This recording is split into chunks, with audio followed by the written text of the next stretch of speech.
ભાઈબંધ બધાને એકાદો તો એવો હોય જ જે હાજર હોય ત્યારે એની બહુ મજાક બને, પણ એ ના હોય તો એના વગર કોઈને ના ગમે. જેને 10 વાગે મળવું હોય તો 9:30નો ટાઈમ આપવો પડે, કેમ કે 5 જ મિનિટમાં પહોંચ્યો, એવું તો એનું રોજનું હોય. ભાઈબંધ બીજો એક ભિખારી ભાઈબંધ બી હોય, જેની જોડે રૂપિયા તો બહુ હોય પણ કદી કાઢે નહીં. પાકીટ ભૂલી ગયો યારું, હમણાં તું કાઢ ને, હું તને પછી આપું. અને એ પૈસા તમારે ભૂલી જવાના. બેનપણી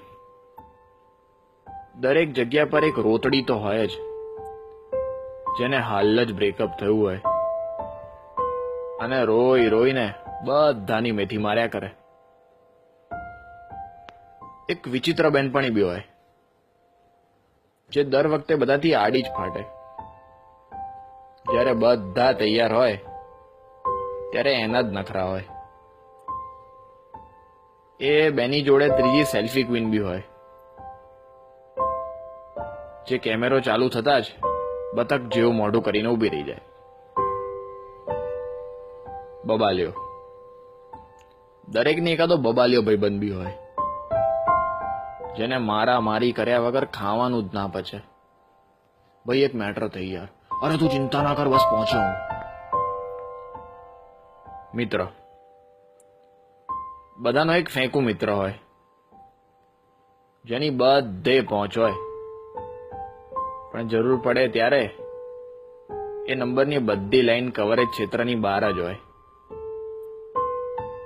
બધે એક એવો ભાઈબંધ બી હોય, જે બહારથી જેટલો સીધો સાદો ને ભોળો લાગે, અંદરથી એટલો જ છાણો હોય.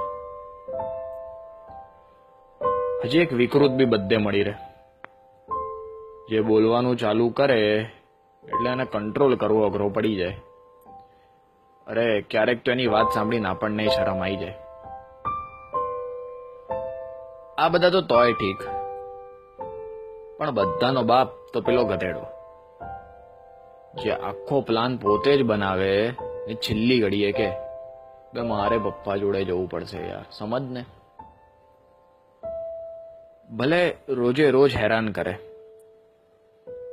ભલે બે મતલબની બકવાસ કર્યા જ કરે, ભલે કાયમ આડો ફાટે, પણ સાચો ભાઈબંધ તો એ જ, જે જરૂર પડે 2 લાત મારીને કહે, ચિંતા ના કર, તારો ભાઈ હજુ બેઠો છે.